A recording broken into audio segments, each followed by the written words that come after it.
So delighted to be joined by Eamon Donoghue to preview the weekend's action.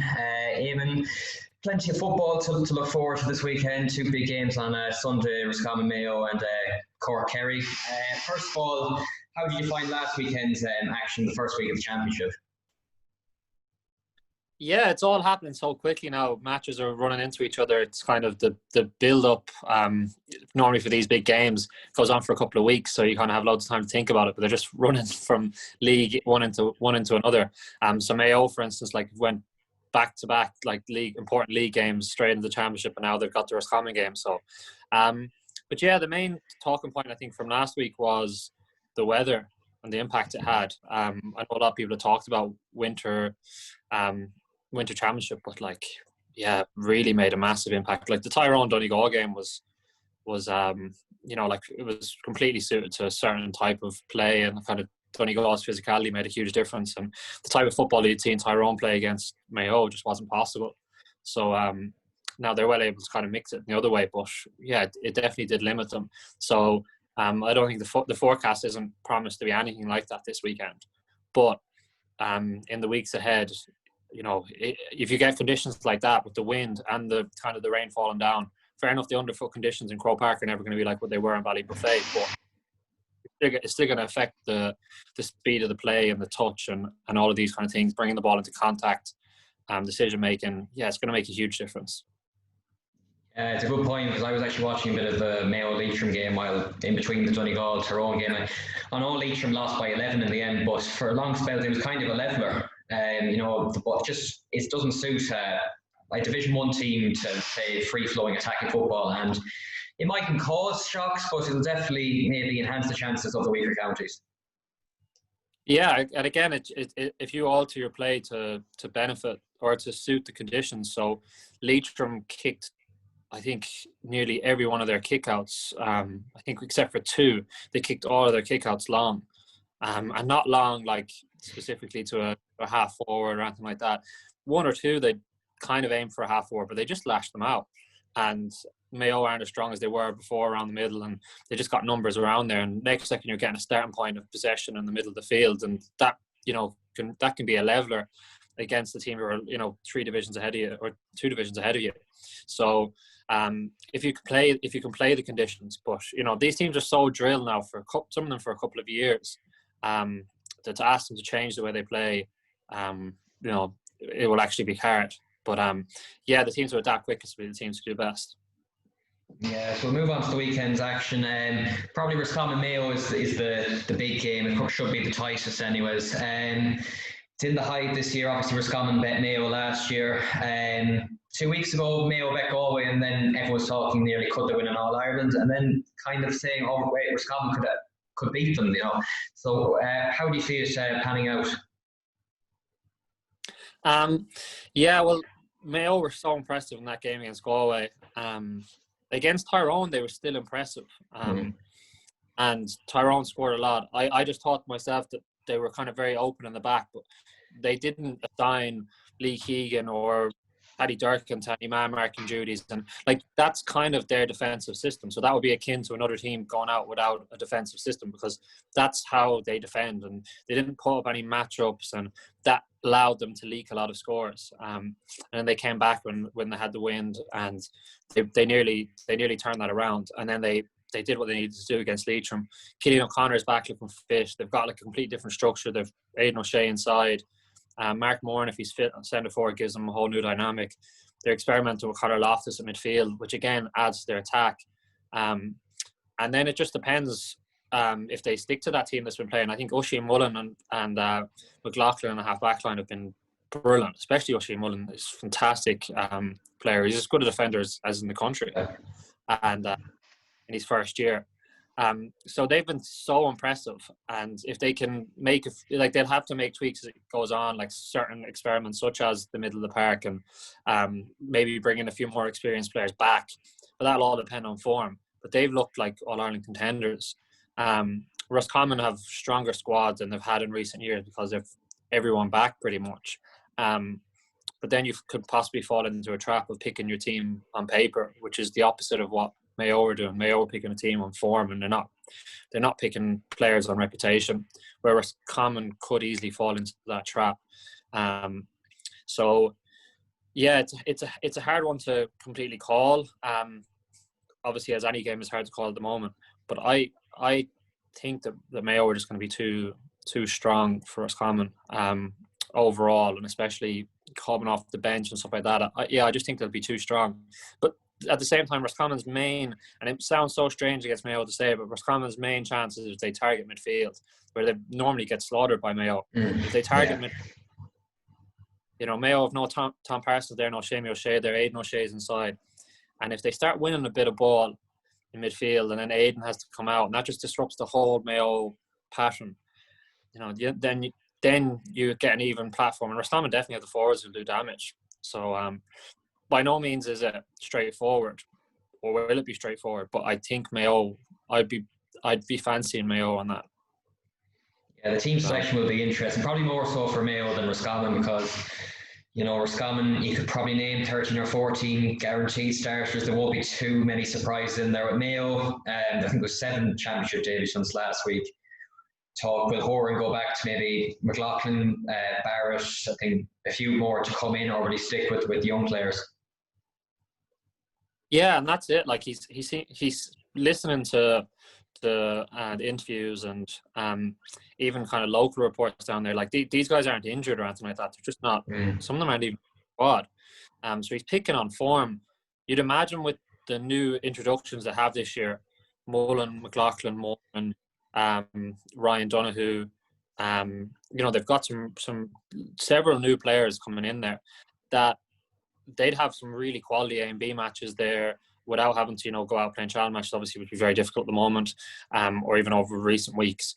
And the competition for place will be really strong. And as I said, now Roscommon, Anthony Cunningham will no doubt be picking players based on form as well, but I don't know if he would be to the same extent. And there's risk reward in both cases. Like Mayo, if they start tinkering too much and the game is in a melting pot, these young lads aren't going to be able to see it out the same way as Colin Boyle, Donald Vaughan would be. But at the same time, then they're going to come into it with huge enthusiasm, where it won't be the case if you're picking guys based on reputation. So the bits of the club championship that I've seen in Roscommon, I wouldn't say there's been huge. It has hugely affected the team selection. There's been no bolters coming in there from having great club championships. No young lads coming in from Bridget's or anything like that, even though they were very young, obviously. Where Mayo, as said, have really picked on form. So I would see that as a massive positive for them. And if they stick with that and they continue to kind of learn, they'll have to learn. Like that team will evolve constantly if they continue to do that. Yeah, like I think they'll be contenders for All Ireland if they can get by Roscommon. And I think Roscommon will set more of a challenge than Galway, to be honest. But if they can get by Roscommon. Yeah, from a Roscommon point of view, would they feel now that this is their chance, really? They've been playing together maybe 4 or 5 years. It's a settled enough team that, Mayo, as I said, we were saying there, a bit of uncertainty around the team and new players coming in. Would they feel that this is their chance, really, to maybe overtake them in some ways? I know Mayo are still a huge county in that, but just to even get closer to being beside Galway, because Galway are nearly considered as the best at the moment. I think that there's no kind of Mayo dominated there for a long time. I just think with the strength of Mayo and Galway at the moment, no one's going to be dominating like that for the foreseeable, because even when you talk about like Roscommon, kind of they had a period there of a lot of underage success.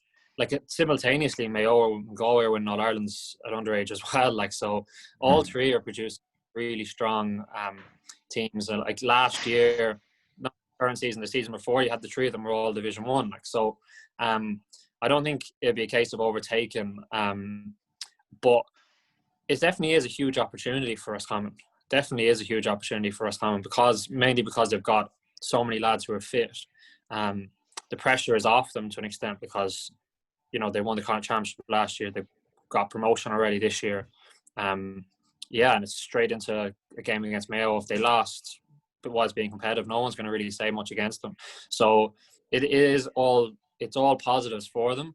But in terms of the way I see the game going, and people kind of looking at last year, Roscommon were incredibly fortunate in that game against Mayo. Like the amount of wides that Mayo kicked, the domination of possession. So I think, and then the goals really hurt Mayo. But the way Mayo played last year left themselves open to that, because Roscommon do hold possession, they do get numbers behind the ball, and they're very dangerous up front, so they can hurt you. But again, as I said, Mayo were playing slightly different this year. A few more ball players, a few more clever players out the field. So I don't see that happening as much. But Roscommon have Conor Cox, Enda Smith, Cathal Craig, Jim Murta coming on, Kieran Murta coming on.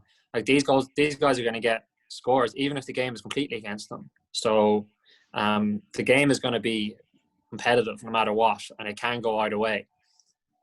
So, yeah. Would you say maybe that the two most influential players, obviously on each team, Aidan O'Shea, possibly? I know Killian O'Connor's in good form. Aidan O'Shea inside, and maybe Enda Smith for Roscommon over the years has been, the go-to man to look to. Would they be the two players that both teams be saying, right, let's stop him, and it'll definitely enhance our chances? Yeah, I think if Aidan was midfield, you'd be expecting him to just dominate as he always does whenever he's played at midfield against Roscommon. But the game that stands out for me when he played centre forward in Croke Park against Roscommon, I think Sean Malooly did a brilliant job on him. Yeah. And Sean Malooly's physical, he's very tough. And yeah, he's like a physical specimen himself. Like, so if he's in the full back line marking Aidan O'Shea, it'd be harder in the full back line than the half back line, because you're going to be punished more for fouls, and like the type of ball coming in is going to be different. But at the same time, if you can do a similar job on Aidan O'Shea, I think that'll be key. For Roscommon, Enda Smith is definitely the main man. He's going to probably be in the half forward line, and it just depends who Mayo put on him. Be interesting to see if they put Lee Keegan on him. Like last, they got their matchups wrong last year. Cathal Craig was kind of looked over, and then he got the goal, and he did all his damage before they put Keegan on him. So they need to get their matchups right in the defence. Seen last year, even in the All-Ireland against semi-final against Dublin, like their whole defensive plan is based on who they put Paddy Durkin and Lee Keegan on, and now Oisin Mullen.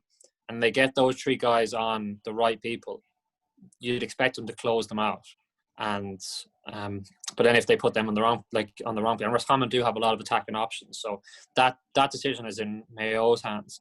But Enda Smith is definitely the key man in the Roscommon attack. For Mayo, I think myself that how they deal in midfield is going to be crucial. Like watching their games, like Conor Loftus playing at midfield is just very unusual. I wrote about it in my column this week in the Irish Times, and yeah, it's just he's barely 6 foot. He's an inside forward, and he's operating out there. He's done quite well to contest, but like it's clear, like in the 3 games he's played since the football's resumption, he's had in 2 of them Clark hasn't kicked any long kickouts to him, and the one he did kick to him against Tyrone, Conor McKenna won clean on him for a mark. So like they're obviously not using him as their own kick out option. And when he has been kind of targeted, like Galway targeted him in the second half of that league game, Tom Flynn won 2 out of 3 balls clean for marks on him. So I think he can be really got at. Now Roscommon don't have a midfielder like Tom Flynn, but I think he can still be got at. And then if he is got at, are they going to stick with him because of what he offers elsewhere, or are they going to start making moves, bringing out Aidan O'Shea, or are they going to put Shamey and Tom Parsons in as to go back to a running game? So a lot of that depends on how Roscommon target them at midfield. So that would be the key thing for Mayo, how their midfield does, and the key thing for Roscommon, how their forwards, especially Enda Smith, do. Yeah, I think you mentioned this a bit earlier, but do you see Mayo just edging this one? Yeah. I think Mayo, the closer I get to it, the more I'm kind of getting a feeling for Roscommon, but I think that's just from being from Roscommon. But just when I've seen what I've seen in Mayo, I've just been so impressed by them, and I just think that I think Roscommon are going well, but I just think Mayo will just be better than them. And I know that when the teams have met before, Mayo have generally been better than them as well. So, I'd be fancying Mayo, and I'd be pretty confident of it. Yeah, and then the other game on Sunday, the big one, is at 4 o'clock. It's Cork Kerry. It's again a bit of an unknown one. Like we saw last year, Cork put it up to Kerry for large parts, and could have easily won it on another day. Kerry just won Division 1, and a lot of people are actually tipping them to win the All Ireland this year. So it's hard to know. Cork have only played one game as well against Louth, so therefore we just don't know where they're at. Yeah, it's hard to know. It's hard to know where they're at. Didn't get to complete the county final either. But I think it's a bit. I think for me, Kerry and Mayo have both. I think both of them have shown enough to put themselves like that. I think they'll definitely be, if they can get out of their provinces, of course. And then they meet in All Ireland. The winners of Connacht meet Munster in the All Ireland semi-final. I think both of them look like All Ireland contenders. Kerry, obviously, we've seen that last year, but I think Mayo so far as well in recent games. But I think that in this game, Cork are definitely competitive, but I don't think they're, it's as competitive as you would expect, like Roscommon would be against Mayo. If they were to win that game, it would be a big, a massive shock. I think that last year they really tested Kerry. They scored 3 goals against them. Goals are key. They scored a load of goals last year. I wrote about them in one of the columns. Brian Hurley, remarkable amount of goals, and just overall, and they carry the ball. They play traditional Cork football, to its absolute purest form, which is so hard to play against. And we're playing against Cork University teams down the years. They just carry the ball, and not like Ulster teams kind of hand passing. They carry and take you on, and then constant men off the shoulders, and it's very hard to play against. That creates overlaps, and they've got huge pace in their team. And if they were I'd imagine they'd be a better team than they were last year. The players from the under-21s coming through. Paul Walsh in midfield is very strong. They're very strong in the middle third. I think it'll be competitive, but I think Kerry will be kind of stronger overall, stronger on the bench, and kind of just more game smarts. But Cork and Kerry, they take that fixture takes a life of its own over the years. When Kerry win All Ireland, Cork could beat them. So I don't think Cork aren't the team they were back then yet, but it is so hard to predict when you bring in that element. But then will that element be the case if there's no fans? So it's a hard one to predict, the kind of the feeling or the passion that would generally be there to say if that's going to be back. But just in looking at them in terms of quality, Kerry have more. Yeah, I mean, Cork are one of those teams over the years. You just don't know what you're going to get, because they could be brilliant some days. I think I remember when they played Mayo and Limerick in that qualifier, no one gave them a chance. They just pull out these unbelievable performances sometimes, or then, on the other hand, they could be terrible. So you just don't know. I mean, Kerry have added, obviously, Tony Brosnan to their attack, another dimension, with him, Clifford, O'Shea, Stephen O'Brien, Paul Ganey. There's so many options up there. Yeah. Even the guy last year impressed in the league, the likes of Darren Moynihan, and they barely got much of a look in them when it really came down to it. Tony Brosnan is coming through now, and obviously James Donoghue, and as you say, Geaney, and where do you fit? Tommy Walsh is still there. That you've got a really strong competition for forwards there, and that's where it's very hard to see. Even I do rate Cork. I do think that Cork have been inconsistent over the years and very poor over the years, but since they got relegated last year, they really did get their act together, and they were strong last year. They were very competitive in the championship last year, got to the Super 8s, and they've carried that through to the league. And you can even the performance of Nemo and stuff like that, and their underage teams, Cork football is in a lot better place over the last 18 months. But that Kerry attack looks even stronger than last year. Tony Brosnan is he's watching the clips of the Donegal game, and some of his side steps, it's he definitely adds something different, I think, to them. But again, you can only pick 3 of these guys. Are you going to Paul Ganey out, and there's much of a muchness between them. I think the places where Kerry need to improve is the other side of the field. and then that will be tested this week, because that's where, you know, Cork are strong. Cork have a goal threat, and Kerry's full back line and stuff like that. There are still question marks over it. There's a lot of talk about Kerry's strength and conditioning and stuff like that. A lot of work has been done on it and stuff like that. So it'd be interesting just to see, because Cork are physical. They're very fast. So it will be a good test. You know, Rory Deane, Ian Maguire, these lads around the middle. You know, if you're coming out, if you're winning ball and, you know, running with these guys, you'll do it against anyone. Yeah, I mean, Kerry do seem to be having a bit more of a defensive structure. They're, even in the two league games, they're trying to do something about it. And we know before they have that that's not an issue at all. It's just conceding the scores at the other end. Yeah, there's been a lot of talk about that, but I wrote about it last year. They did the same thing last year. They basically got bodies behind the ball, and like, simple enough, like, but when they lost the ball, they just all kind of recycled behind it and then tried to push out from there. And it's kind of the ideal template that teams are trying to do now, you know, because you need to get bodies back, but we don't want kind of bodies just kind of marking space like you see, I suppose, a lot of kind of the lower teams, or sometimes executed a lot better by the Ulster teams. So they're trying to get back and then push up. I wouldn't have thought that there's a massive difference or there will be a massive difference in their defensive organisation. It's just personnel, really, and trying to add to that. So, and there doesn't seem to be too much of a freshness in that defence. So that would be the area of concern for them. Yeah, I mean, lastly on this, you predict probably not a comfortable Kerry in, but there won't be too many problems probably come the end. Yeah, I can see Kerry like pushing away at the end, like similar enough to last year, to be honest. Like, you know, Kerry winning by just with too much strength in their, like, even if Cork coming up to the last 5 minutes were level or had gone a point up, I could still see Kerry getting the scores and winning by 2 or 3 points, because of the strength of their squad, and just, yeah, it's just a better team.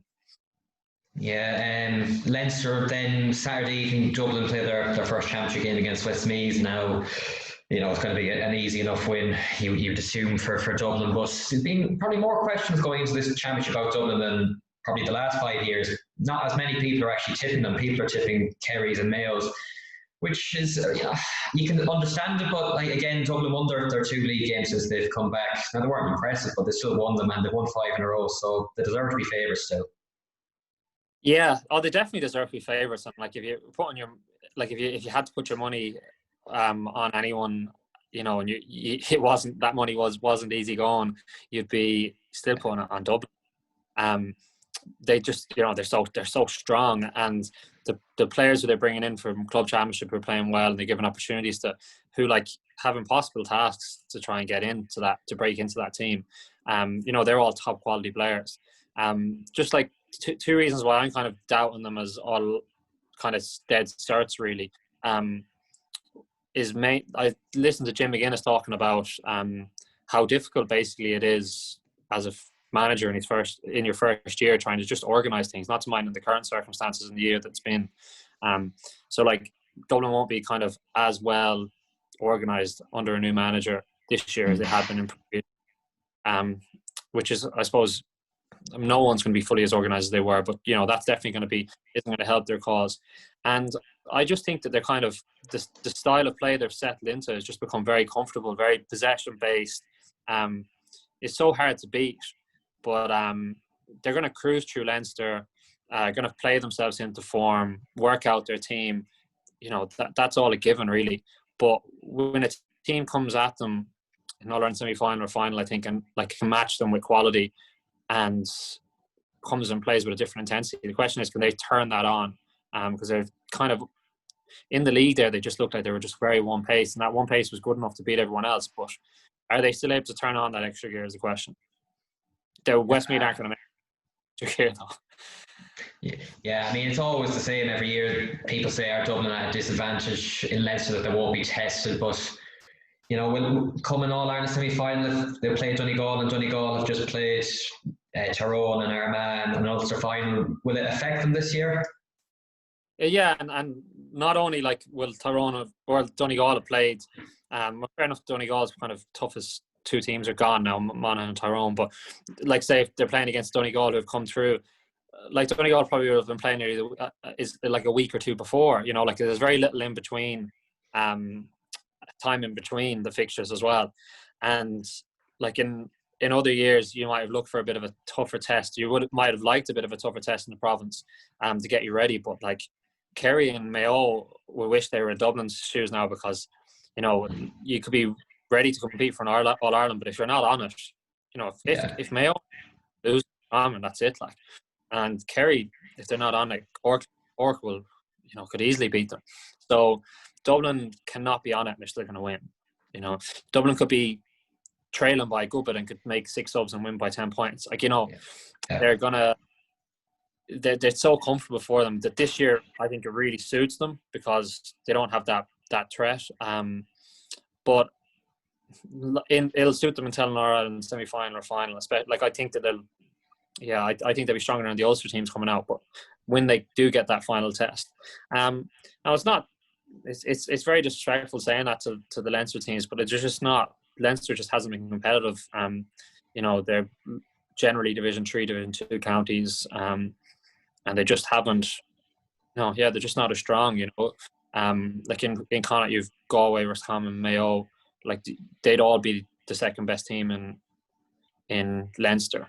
Not to mind, you know, your Monaghan's, Donegal's, Tyrone's, Cavan's, and Cork's. You know, they'd all be, you know, the next best team in Leinster.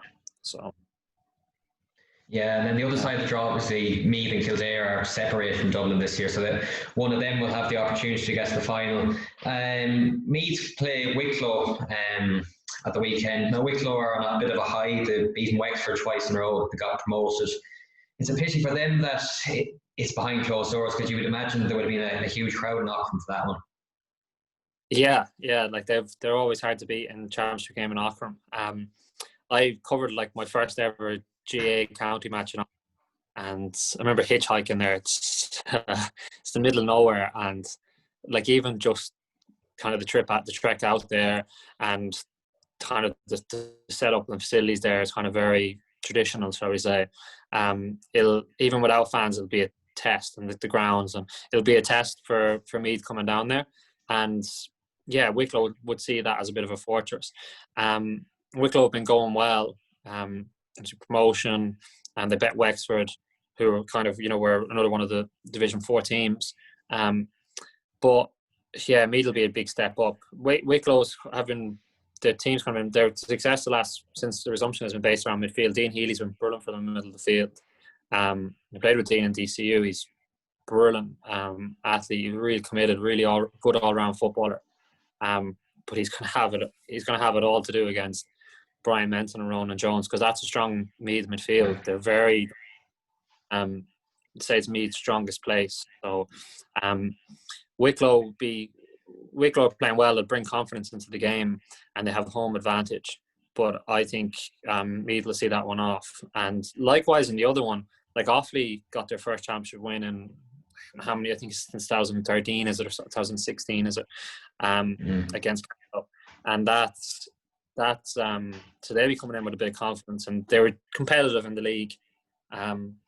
So they'll be coming in with a bit of confidence. But again, Kildare, I think, could just be too strong for them. And that's like I think Kildare are the team I'd fancy Kildare putting it up to Dublin more so than Meath, to be honest. I think Meath kind of getting credit for being in a lot of those league games. They kind of stuck at it. You know, they were unlucky in some of the games. That, you know, they were ended up losing. They kind of had leads and stuff. But I think it was more so a case of they just kind of stuck at it, and they were kind of consistent. And you know, if they were a few points behind, they just kept plugging away, which is a great sign of character and stuff like that. But I wouldn't be reading into it too much.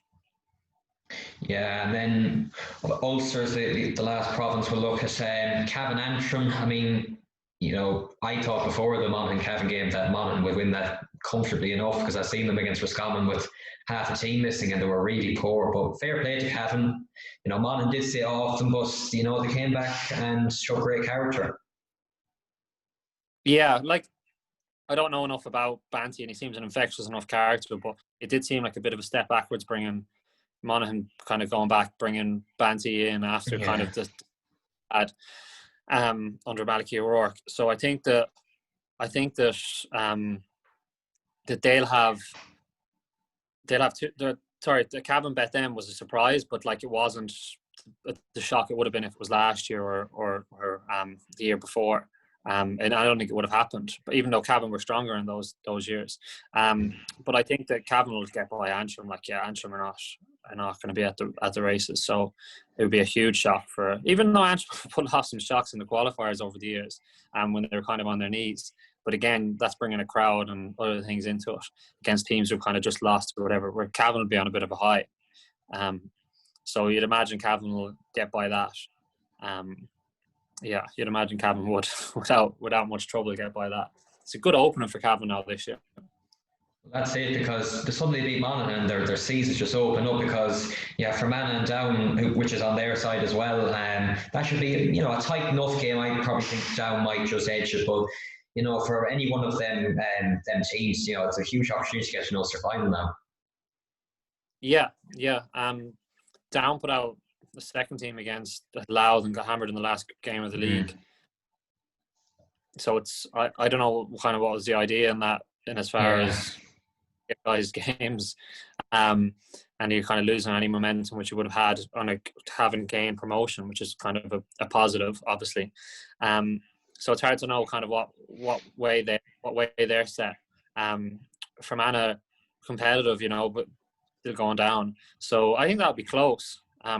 That would be close, but Down would have the better footballers, but it'll definitely be close. So, and it depends what way Fermanagh is set up. Like, we haven't seen enough of them this year, because obviously we're not seeing all of those. Not seeing many live with them, and with the football being stopped and whatnot. So, but that would be close. Where the other Ulster game, you'd imagine, be very one-sided. Yeah, there is actually two other games. One in Munster is Limerick Tip, that we didn't mention before. But Limerick, again, a bit like Wicklow, they're on a bit of a high. A comfortable enough win against Waterford. Tipperary have won 3 in a row as well. A good win against Clare for them. So again, it's another great opportunity for one of them to get to a final. Yeah, Tip have kind of been, even since the lockdown, they've kind of just been improving. Like, none of their wins were massively convincing, and then they've kind of just teetered away, built up, and like the win against Clare was kind of seen by many people as just essentially a Munster semi-final. But Limerick, you can. They have been good. Ian Corbett, centre back for them, is a brilliant footballer. Like, he really is a brilliant player. The last 2 years now, he's been putting in fantastic performances for them. And but no, Tipperary have too much strength in attacking. But again, it depends on conditions and stuff like that. You wouldn't Tipperary at no means a finished or a polished, operation that they could just see off a team without performing well. But Tip will. I'd be shocked if Tip didn't come through that. Yeah, and then the last game, football to see. It would be good though for Munster football to see Limerick Surgeons. Yeah, and then the last game is Longford Laois. Obviously, Laois pulled off that incredible escape against Fermanagh. They ended up dead and buried and managed to pull it out of the bag. You'd probably think Laois should win that. Yeah, as far as I'm aware, Mickey Quinn's still not available. He had a baby girl and hasn't been back with them since lockdown. And he's a huge loss, a huge loss for them in around the middle third half back line. And but I think that Laois should be too strong for them overall. Kind of had a dramatic. They should be kind of buoyed by the dramatic finish to the league. Should give them a bit of confidence. And they left themselves in quite a good position before lockdown, and then they kind of looked to be in complete trouble up until the final quarter of their last league game. So it's hard to know which Laois if you're going to get the Laois of that end game and what before lockdown, then they should win it. Longford have been, if Longford had Mickey Quinn and if both teams were at full strength and in an undisrupted season, I nearly would be back in Longford. I think Longford do have a lot of good footballers, but with the conditions as they are, I think that Laois, even Longford not showing up for that game, the dead rope, giving it over and stuff like that, it just doesn't point to. For me, it doesn't point to good best possible preparation. So yeah, I think Laois will win that one.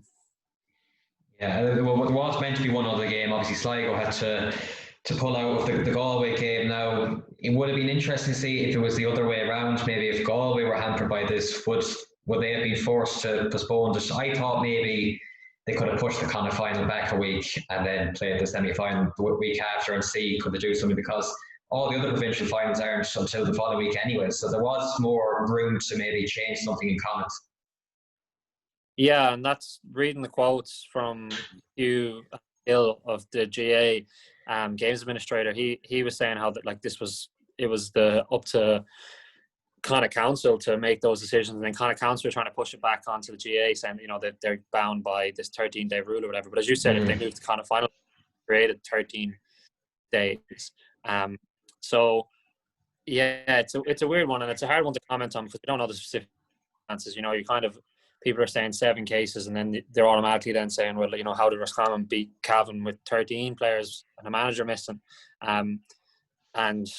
But we don't really know the ins and outs of how players are affected by contact tracing and who are what kind of a squad they have set up or whatever. But I do think it just shows the importance of having Roscommon have a development squad in place there, and if they do have that, that's just the county that I know of because of it's where I'm from.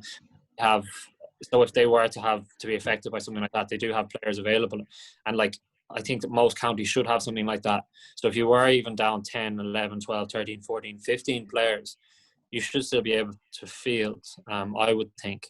People are saying, if this is one of the bigger counties, but I question would one of the bigger counties, kind of throw the towel to a degree with it.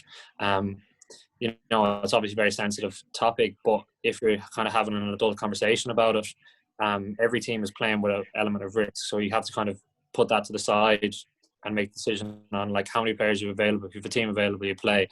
And I just think that if I was a player just in the Sligo squad looking forward to a championship game, or if I was a guy who was just say maybe dropped from the Sligo squad at the end of the league or just before lockdown, or just after lockdown, or even just before lockdown, I'd probably be biting at the bit to get a call to play. There's definitely put out a team, lots of footballers in Sligo. So I'd question that to a degree. And then obviously, there's lots of arguments you can make for and against it, but I just don't kind of feel that whole thing of if it was one of the bigger counties, I don't think it would happen to one of the bigger counties that they'd be pulling out. They'd definitely be affected and lose top players, and that could be a talking point, but I don't think they'd be pulling out. Yeah, I mean, it'll be interesting how it affects Galway, because Roscommon and Mayo are playing, a tough game Sunday, and Galway will have no real preparation going into a Connacht final. Yeah, it's strange. It's hard to know where Galway are at because of lads going back from injuries, and the team they were putting out the league was kind of a very unusual team. The last 2 rounds of the league, he was mixing and matching during the earlier stages as well, but he had for that first game against Mayo, they're down the Mike Cullen lads. And then he had injuries to, obviously Comer then picked up the injury. Walsh couldn't start. And he also had, there's players like Ronan Steed and stuff like that who are missing who, had been playing well for them. So it's hard to know where they're at. They definitely could do it again to kind of mix it all together. But I think anything that doesn't really give them much more time, because you would expect them to beat Sligo anyway. So if their injuries will come back for the game afterwards, but it doesn't look quite as promising for them in their Connacht bid as it did, a few weeks ago. Well, that's exactly it. But last question: if you had to predict the All Ireland winners before all these games this weekend, who would you go for? I'm gonna go for Kerry. I think Kerry. I just think that their attack and their hunger and just their attacking style, the kind of different types and different transitions and the different options that they have, and their hunger, I think if they get Dublin on the one occasion this time with a bit more experience and a one-off, they might catch Dublin in the one gear that they'd have been playing in up until then. Because if Dublin are at their best, no one's beating them. Yeah, it should be an interesting championship anyways. But Eamon, thanks very much for coming on. Thanks.